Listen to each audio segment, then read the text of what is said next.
Hello! Before we begin Genesis again, we're going to skip Genesis 23, the death of Sarah, and go right to Genesis 24. However,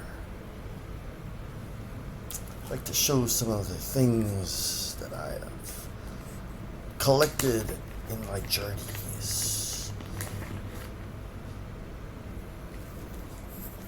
Some of you out there, no doubt, definitely, no, I don't like any of those. Most definitely, most no doubt, have you ever seen something like, hold on,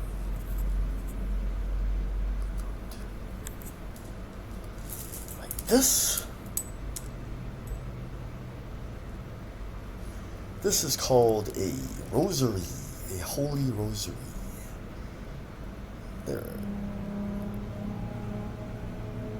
There's a prayer called the Rosary Prayer, and it's made of 3 parts. You pray the Apostles' Creed, and then there's the Lord's Prayer, and something called the Glory Be, and then a Hail Mary. And then you use these, see how they're divided, Right, a few here. One there, get to there, and then there's a set number here. There's this one, and then a set number there. You use these to keep track of the prayer. Just, using those, mainly the 3 latter ones. Just keep praying them. It's interesting. And what else do I have? These things. This one has the Lord on it. Jesus, the Lord. They're prayer cards, and they have these nicely written prayers. And what else do I have here? I have something called it's brown, scapular. Where's my scapular? Here it is. It's called a scapular, and you wear this around your neck. Thank you for joining my show and tell.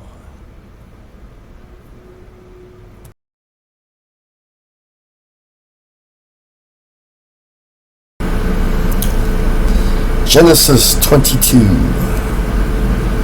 Abraham tested. Boy, was he. God, sometime later, tested Abraham. He said to him, "Abraham, here I am," he replied. Then God said, "Take your son, your only son,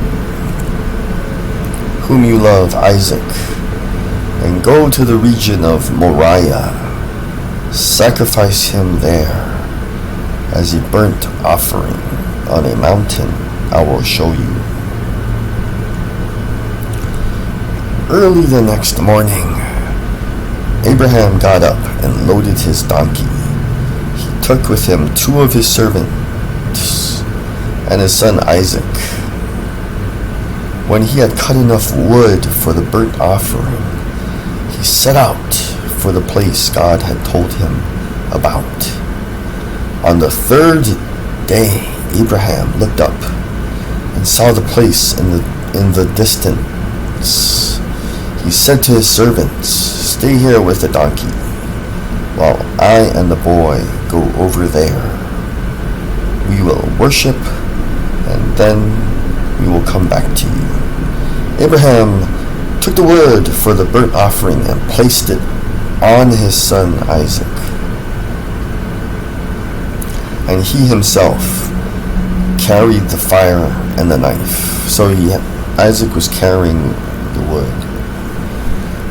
As the 2 of them went on together, Isaac spoke up and said to his father, Abraham, "Father?" "Yes, my son," Abraham replied. "The fire and wood are here," Isaac said. "But where is the lamb? Where is the lamb for the burnt offering?" Abraham answered, God himself will provide the lamb for the but for the offering, my son. God himself will provide the lamb for the offering. And the two of them went on together.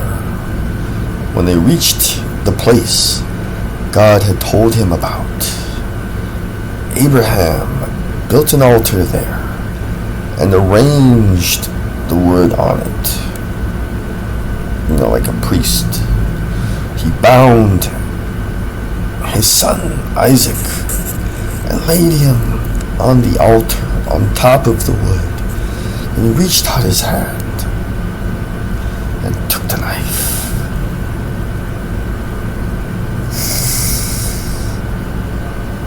To slay his son.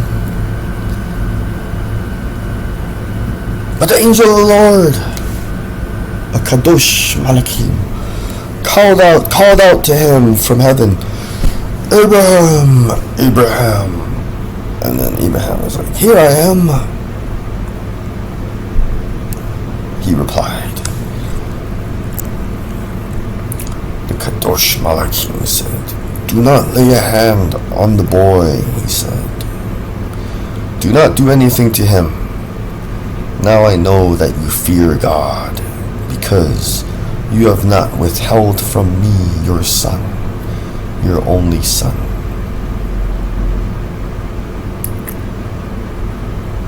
Abraham looked up,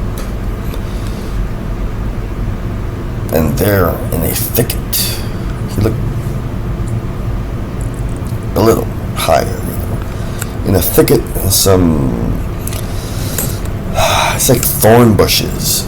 He saw a ram caught by its horns. He went over and took the ram and sacrificed it instead as a offering, burnt offering, instead of his son.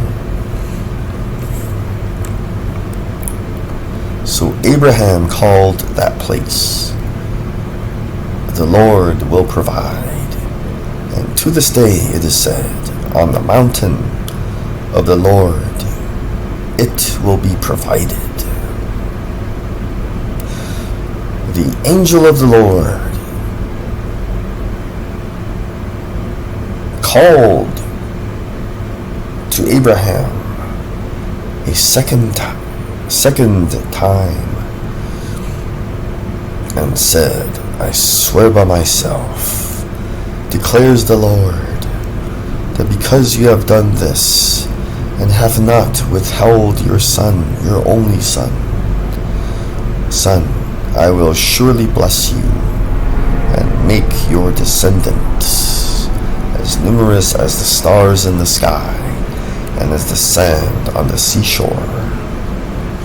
Your descendants will take possession of the cities of their enemies, and through your offspring all nations on earth will be blessed, because you, Abraham, have obeyed. And it says me, but that's God.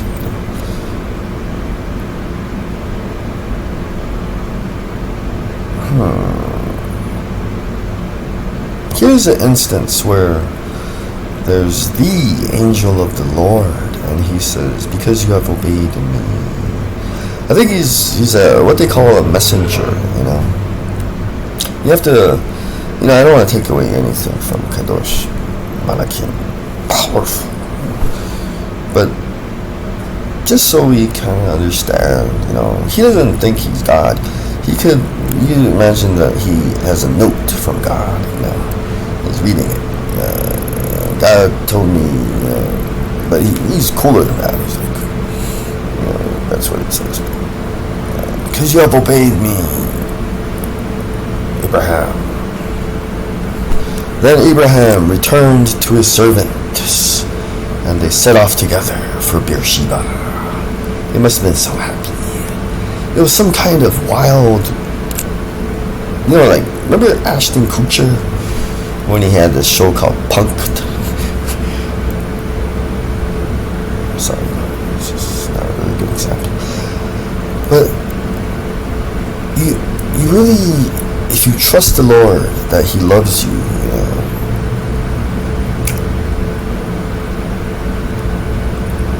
he did not want Isaac to die. But God and his Kadosh Malaki, they had him so convinced that he had to kill his own son. He was almost really going to kill his son, and they're like, stop, So they really wanted to know how much Abraham believed God, which is sort of, today I'm like, wow, that is like a strange test of obedience and trust. You know what I heard? Father Abraham thought that if he killed his son, God would just raise him from the dead. And the final section of Genesis 22 is called Nahor's sons. Remember that he had a brother. Abraham has a brother, Nahor. Abraham was told, Milcah is a mom. Nahor has sons. Uz is the firstborn. Buz, or Buzz. No, it's Buz. His brother, Kemuel. There's a lot of names here. Kesed, Hazel, Pildash, Jidlaf, and Bethuel. Bethuel became the father of Rebekah. So there were 8 sons of Nahor. And his concubine, whose name was Reumah, also had sons, Teba, Gaham, Tahash, and Ma'akah. Thank you for following along. I encourage you to read the Bible yourself. It's a good read. Remember, keep God first.